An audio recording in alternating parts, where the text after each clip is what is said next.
Hello everyone, आज हम पढ़ने वाले क्लास 10 साइंस का चैप्टर नंबर फर्स्ट, जिसका नाम है केमिकल रिएक्शन एंड इक्वेशन। ये जो चैप्टर है वो काफ़ी इंटरेस्टिंग चैप्टर है। हम इसे विजुअल्स और एनिमेशन की मदद से काफ़ी सिंपल वे में कंप्लीट करेंगे। तो चलिए स्टार्ट करते हैं।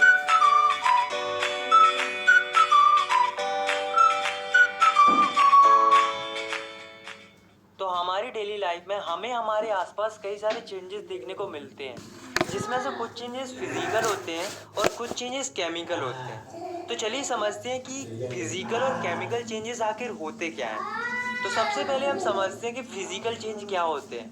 तो these are the changes which can be reversed, मतलब ये ऐसे चेंजेस होते हैं जो कि आसानी से रिवर्स हो जाते हैं। For example, freezing of water, यानी कि पानी का बर्फ में जमना। गाइस, आपने नोटिस किया होगा जब हम पानी को रेफ्रिजरेटर में रखते हैं तो वह बर्फ बन जाता है, और जब हम उसे बाहर निकालते हैं तो वह वापस पानी बन जाता है।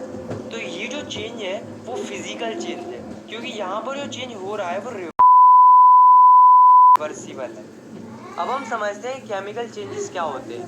तो these are the changes which can not be reversed, मतलब कि ये ऐसे चेंज होते हैं जो कि रिवर्स नहीं होते हैं। जैसे कि रस्टिंग ऑफ आयरन, मतलब लोहे पर जंग लगना।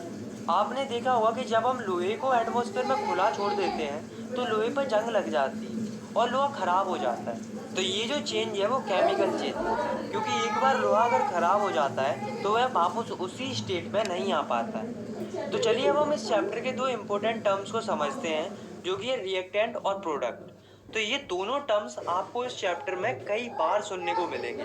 तो चलिए समझते हैं कि आखिर ये रिएक्टेंट और प्रोडक्ट होते क्या हैं। तो सबसे पहले हम समझते हैं कि रिएक्टेंट क्या होते हैं। तो the substance which take part in chemical reaction are called reactant, मतलब कि ऐसे सबस्टेंस जो केमिकल रिएक्शन में पार्ट लेते हैं उन्हें हम रिएक्टेंट कहते हैं। नेक्स्ट है प्रोडक्ट। प्रोडक्ट क्या होते हैं? तो the substance which are formed in the chemical reaction are called products, मतलब कि ऐसे सबस्टेंस जो कि केमिकल रिएक्शन में फॉर्म होते हैं उन्हें हम प्रोडक्ट्स कहते हैं। तो चलिए रिएक्टेंट्स और प्रोडक्ट्स को एक एग्जांपल के थ्रू समझते हैं। जैसे कि जब सोडियम वाटर से रिएक्ट करता है तो वो सोडियम हाइड्रोक्साइड प्लस हाइड्रोजन बनाता है। तो दोस्तों इस रिएक्शन को अगर हम ध्यान से देखेंगे तो इस रिएक्शन में सोडियम और वाटर जो है वो रिएक्टेंट है, क्योंकि ये दोनों इस रिएक्शन में पार्ट ले रहे हैं। और जो सोडियम हाइड्रोक्साइड और हाइड्रोजन है वे हैं प्रोडक्ट्स, क्योंकि ये दोनों इस रिएक्शन में फॉर्म हो रहे हैं। आई होप आपको रिएक्टेंट और प्रोडक्ट समझ में आ गए होंगे। तो अब हम इस चैप्टर के पहले टॉपिक को समझते हैं, जिसका नाम है chemical reaction. So the chemical reaction is the process in which two or more substance combine to form new substance। मतलब केमिकल रिएक्शन एक ऐसी प्रोसेस होती है जिसमें दो या दो से अधिक सब्सटेंस मिलकर एक नया सब्सटेंस बनाते हैं। फॉर एग्जाम्पल, जब हाइड्रोजन और ऑक्सीजन की रिएक्शन होती है तो वाटर फॉर्म होता है।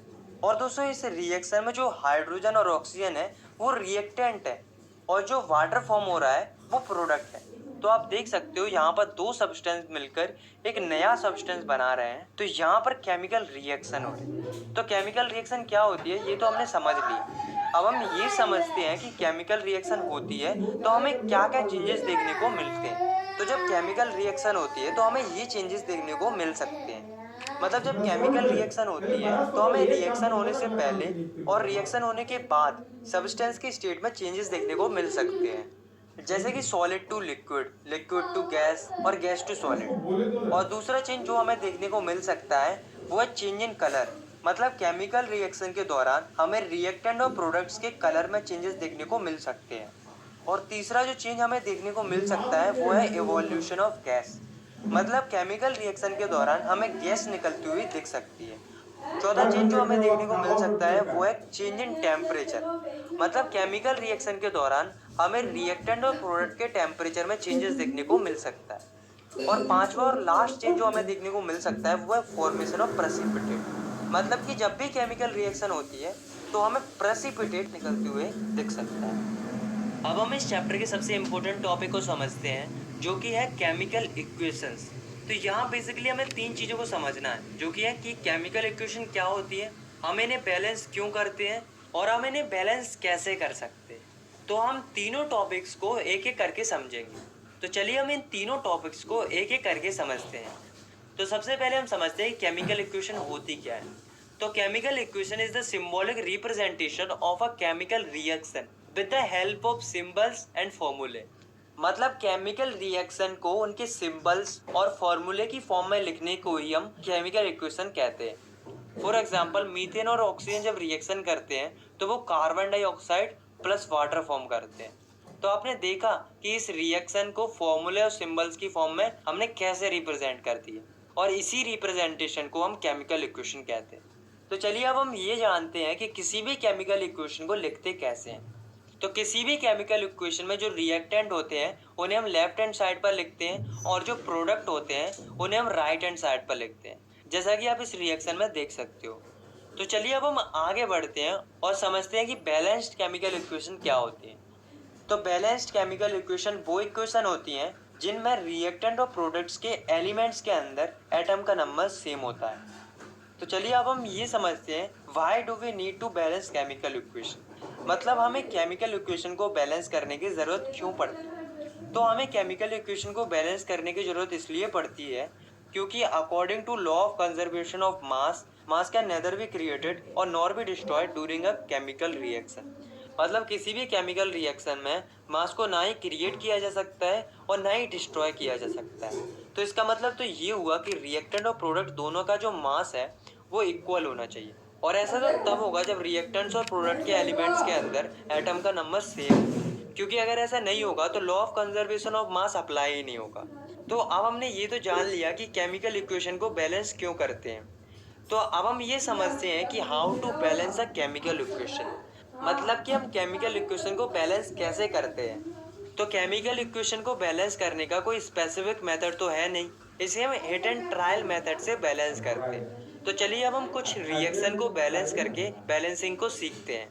तो सबसे पहले हम एक रिएक्शन को बैलेंस करते हैं जिसमें Fe यानी कि आयरन और वाटर जो है वो मिलकर आयरन ऑक्साइड और हाइड्रोजन बना रहे हैं।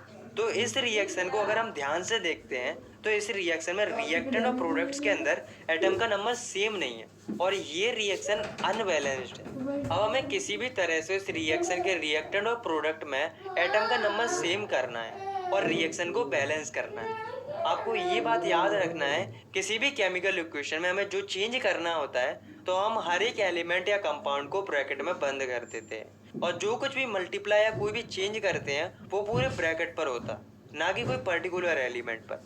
तो चलिए अब हम इस रिएक्शन को बैलेंस करते हैं। तो सबसे पहले हम एक टेबल बना लेते हैं जिसमें एक कॉलम में एलिमेंट का नाम और अगले कॉलम में रिएक्टेंट के एटम का नंबर और उससे अगले कॉलम में प्रोडक्ट के एटम का नंबर लिख लेते हैं। तो हम इस रिएक्शन के सभी एलिमेंट्स को एक एक करके बैलेंस कर लेते हैं।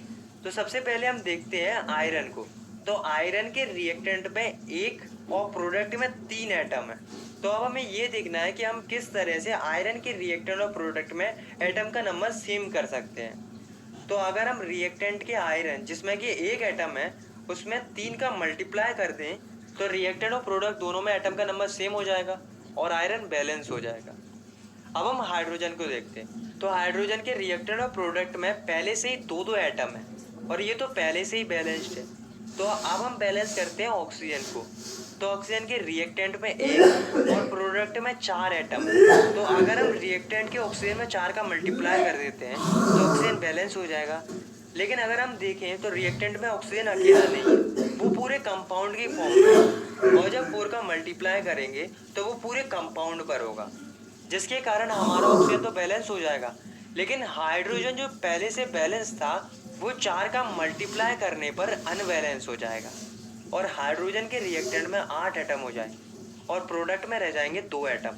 तो अगर हम प्रोडक्ट के हाइड्रोजन जिसमें 2 एटम है उसमें 4 का मल्टीप्लाई और कर देते हैं तो हाइड्रोजन भी बैलेंस हो जाएगा और दोनों रिएक्टेंट और प्रोडक्ट में 8-8 एटम हो जाएंगे। तो आप देख सकते हो कि इसी के साथ हमारी पूरी केमिकल इक्वेशन बैलेंस हो चुकी है। तो चलिए अब हम इस रिएक्शन को बैलेंस तरीके से लिख लेते हैं। तो 3Fe + 4H2O gives Fe3O4 + 4H2O। तो ये तो थी थोड़ी कॉम्प्लिकेटेड रिएक्शन। अब हम देखते हैं कि हम सिंपल और छोटी केमिकल रिएक्शन को कैसे बैलेंस कर सकते हैं। तो हम कोई भी सिंपल और छोटी सी रिएक्शन लेते हैं, जैसे कि फॉर्मेशन ऑफ वाटर यानी कि पानी का बनना।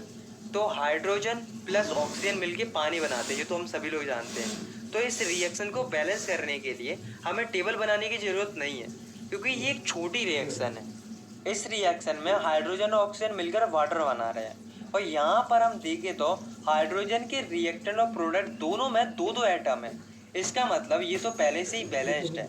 लेकिन ऑक्सीजन के रिएक्टेंट में 2 और प्रोडक्ट में 1 एटम है। तो अगर हम प्रोडक्ट में 2 का मल्टीप्लाई कर देते हैं तो ऑक्सीजन बैलेंस हो जाएगा। लेकिन प्रोडक्ट में जो ऑक्सीजन है वो पूरे कंपाउंड के फॉर्म में, और हम जो 2 का मल्टीप्लाई करेंगे वो पूरे कंपाउंड H2O पर होगा, जिससे हमारा हाइड्रोजन जो पहले से बैलेंस था वो अब अनबैलेंस हो जाएगा, और प्रोडक्ट के हाइड्रोजन जिसमें 2 एटम थे उसमें अब 4 एटम हो जाएंगे। तो अगर हम हाइड्रोजन के रिएक्टेंट जिसमें 2 एटम है उसमें 2 का मल्टीप्लाई और कर देते हैं तो हाइड्रोजन भी बैलेंस हो जाएगा। तो अब हमारी ये रिएक्शन भी बैलेंस हो चुकी है, और आप जितनी ज़्यादा रिएक्शन को बैलेंस करने की प्रैक्टिस करेंगे उतनी जल्दी आप किसी भी केमिकल रिएक्शन को बैलेंस कर पाएंगे। तो अब आप केमिकल इक्वेशन को बैलेंस कैसे करते हैं ये तो सीख चुके हैं। तो चलिए अब हम अगले टॉपिक की तरफ बढ़ते हैं, जो कि टाइप्स ऑफ केमिकल रिएक्शन। तो ये जो टॉपिक है वो भी काफ़ी इम्पोर्टेंट टॉपिक है इस चैप्टर का। तो चलिए अब हम देखते हैं कि केमिकल रिएक्शन कितने टाइप की होती है। तो केमिकल रिएक्शन 6 टाइप की होती हैं: combination reaction, decomposition reaction, displacement reaction, double displacement reaction, oxidation and reduction reaction, और एक्सोथर्मिक एंड एंडोथर्मिक रिएक्शन। तो चलिए अब हम इन सारी रिएक्शंस को एक एक करके समझते हैं। तो सबसे पहले हम समझते हैं पहले टाइप की केमिकल रिएक्शन को, जो कि है कॉम्बिनेशन रिएक्शन। तो the reaction in which 2 or more reactants combine to form a single product is called a combination reaction। मतलब कि ऐसी रिएक्शन जिसमें 2 या 2 से अधिक रिएक्टेंट मिलकर एक सिंगल प्रोडक्ट बनाते हैं, ऐसी रिएक्शन को हम कॉम्बिनेशन रिएक्शन कहते हैं। चलिए अब हम इस रिएक्शन के कुछ एग्जांपल्स को देखते हैं। तो पहला एग्जांपल है फॉर्मेशन ऑफ वाटर, यानी कि पानी का बनना। जब हाइड्रोजन और ऑक्सीजन आपस में रिएक्शन करते हैं तो वाटर फॉर्म होता है, और ये जो रिएक्शन है वो कॉम्बिनेशन रिएक्शन है, क्योंकि यहाँ पर 2 रिएक्टेंट मिलकर एक सिंगल प्रोडक्ट बना रहे हैं। इसी का दूसरा एग्जांपल है बर्निंग ऑफ कोल। मतलब कार्बन और ऑक्सीजन की रिएक्शन होती है तो कार्बन डाइऑक्साइड फॉर्म होती है, और ये रिएक्शन भी कॉम्बिनेशन रिएक्शन है, क्योंकि इस रिएक्शन में 2 रिएक्टेंट यानी कि कार्बन और ऑक्सीजन मिलकर एक सिंगल प्रोडक्ट यानी कि कार्बन डाइऑक्साइड बना रहे हैं। तो चलिए अब हम दूसरी टाइप के केमिकल रिएक्शन को समझते हैं, जो कि है decomposition reaction. So the reaction in which a single reactant break down to form 2 or more products. मतलब ऐसी रिएक्शन जिसमें एक सिंगल रिएक्टेंट 2 या 2 से ज़्यादा प्रोडक्ट में टूट जाता है, उसे हम डिकम्पोजिशन रिएक्शन कहते हैं। तो यहाँ पर सोचने वाली बात ये है कि आखिर ये रिएक्टेंट टूट क्यों रहा? कोई ना कोई एनर्जी तो होगी जिसके कारण ये रिएक्टेंट टूट रहा है। तो उसी एनर्जी के हिसाब से जो डिकम्पोजिशन रिएक्शन है वो 3 टाइप की होती है, जो कि thermal decomposition, electrolytic decomposition and photolytic decomposition. तो सबसे पहले हम समझते हैं थर्मल डिकम्पोजिशन को। तो ऐसा डिकम्पोजिशन जो कि हीट के द्वारा किया जाता है उसे हम थर्मल डिकम्पोजिशन कहते हैं। फॉर एग्जाम्पल, जब हम कैल्शियम कार्बोनेट को हीट करते हैं तो वह कैल्शियम ऑक्साइड यानी कि क्विक लाइम और कार्बन डाइऑक्साइड में टूट जाता है। दूसरी टाइप की डिकम्पोजिशन रिएक्शन है वो है इलेक्ट्रोलाइटिक डिकम्पोजिशन। तो ऐसा डिकम्पोजिशन जो कि इलेक्ट्रिसिटी की हेल्प से किया जाता है उसे हम इलेक्ट्रोलाइटिक डिकम्पोजिशन कहते हैं। जैसे कि जब हम वाटर में इलेक्ट्रिक करंट पास कराते हैं तो वह हाइड्रोजन और ऑक्सीजन 2 कंपाउंड में ब्रेक हो जाता है।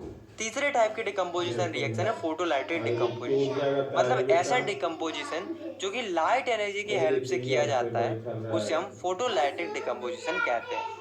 फॉर एग्जाम्पल, जब सिल्वर क्लोराइड के ऊपर सनलाइट पड़ती है तो वह सिल्वर और क्लोरीन में ब्रेक हो जाता है। तो चलिए अब हम आगे बढ़ते हैं और तीसरे टाइप के केमिकल रिएक्शन को समझते हैं, जो कि है डिस्प्लेसमेंट रिएक्शन। तो the reaction in which more reactive element displaces less reactive element from its compound और solution is called displacement reaction.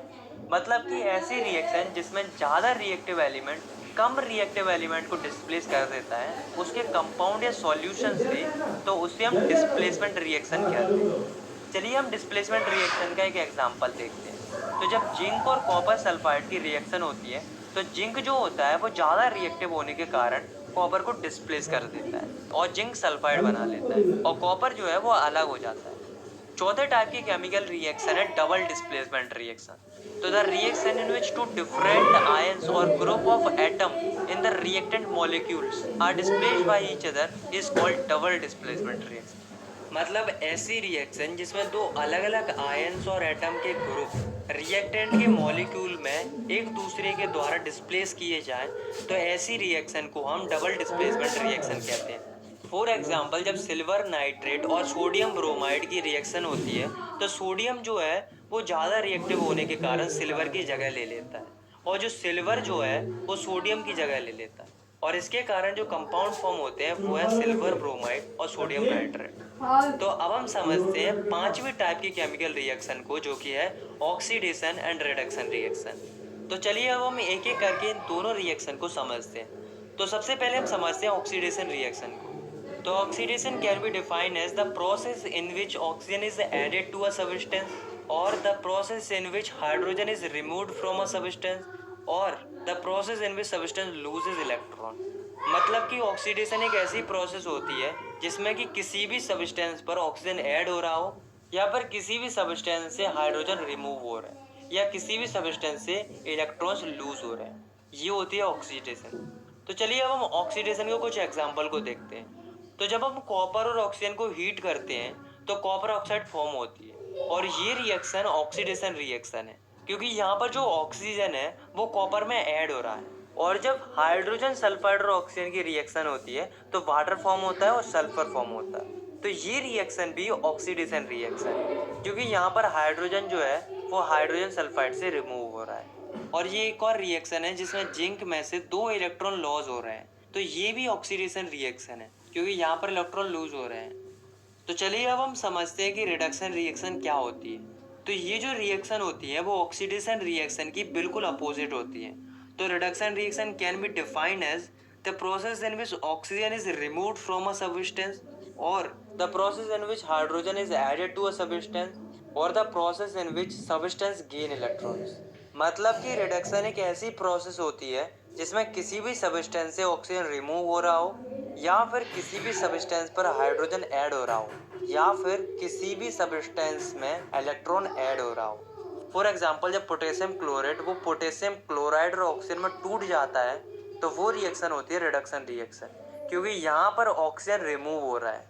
और जब सोडियम और हाइड्रोजन ऐड होते हैं तो वो सोडियम हाइड्रोक्साइड फॉर्म करते हैं, और ये भी एक रिडक्शन रिएक्शन है, क्योंकि यहाँ पर हाइड्रोजन जो है वो ऐड हो रहा है। और ये एक और रिएक्शन है जिसमें जिंक जो है उस पर 2 इलेक्ट्रॉन ऐड हो रहे हैं, तो ये भी एक रिडक्शन रिएक्शन है, क्योंकि इसमें इलेक्ट्रॉन ऐड हो रहे हैं। दोस्तों, आपको एक बात याद रखनी है कि जब भी किसी भी सब्सटेंस का ऑक्सीडेशन होता है तो उस सब्सटेंस को हम ऑक्सीडाइज्ड कहते हैं, और जब किसी भी सब्सटेंस का रिडक्शन होता है तो उस सब्सटेंस को हम रिड्यूस्ड कहते हैं। तो चलिए अब हम समझते हैं एक बहुत ही इंपॉर्टेंट केमिकल रिएक्शन को, जो कि है रेडॉक्स रिएक्शन। तो the reaction in which oxidation and reduction take place simultaneously are called redox reaction.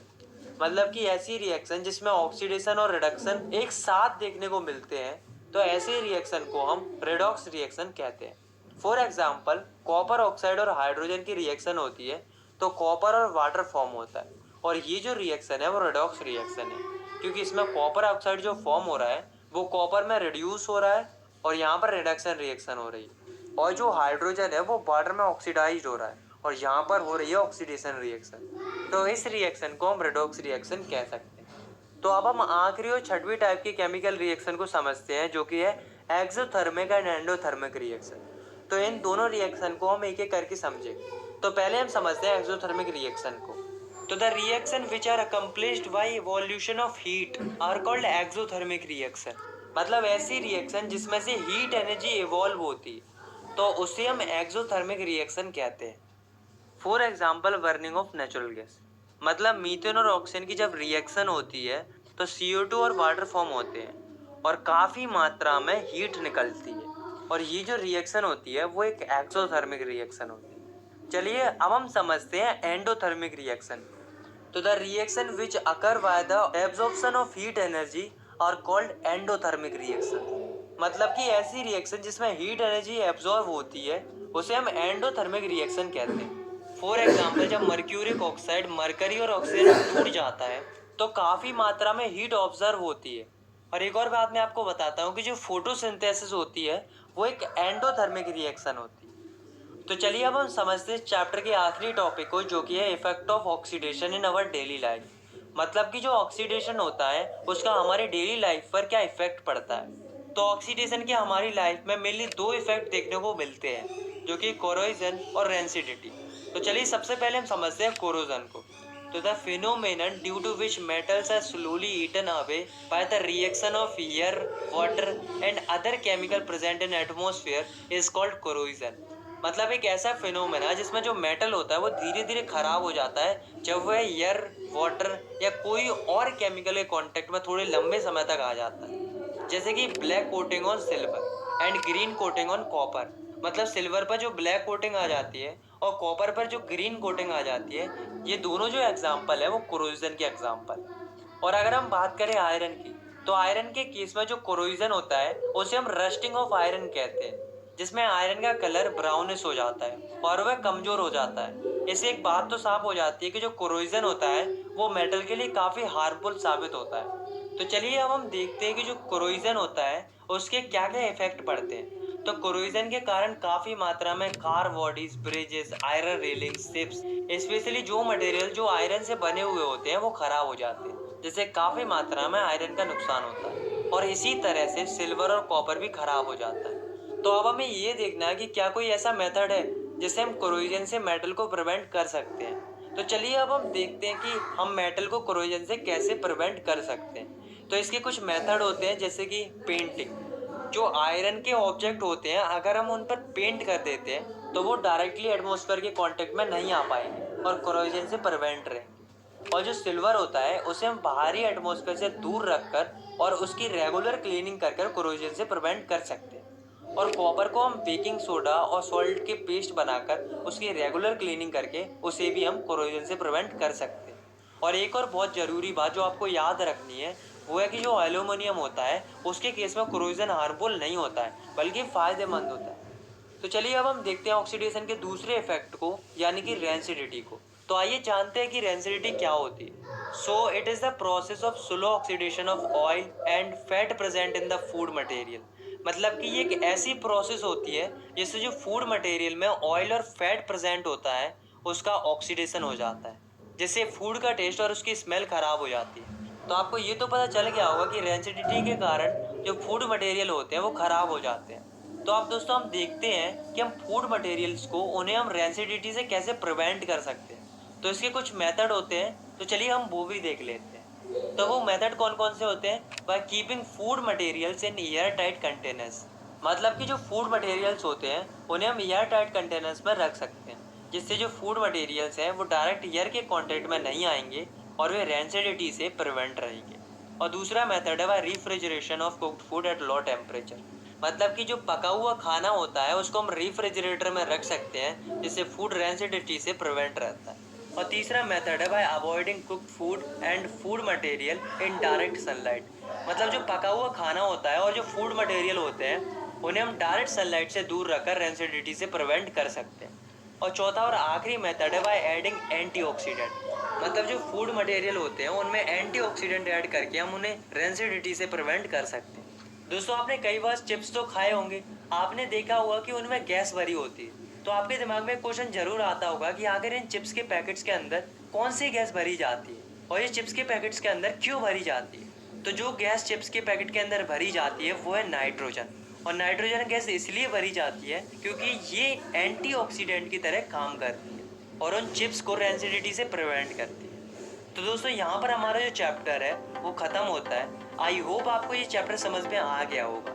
अगर आपको ये वीडियो पसंद आई तो आप इस वीडियो को लाइक कर सकते हो और चाहो तो आप इस चैनल को सब्सक्राइब भी कर सकते हो ऐसे ही क्लास 10 की साइंस की वीडियोस आगे देखने के लिए। मिलते हैं नेक्स्ट वीडियो में, तब तक के लिए टेक केयर, बाय बाय।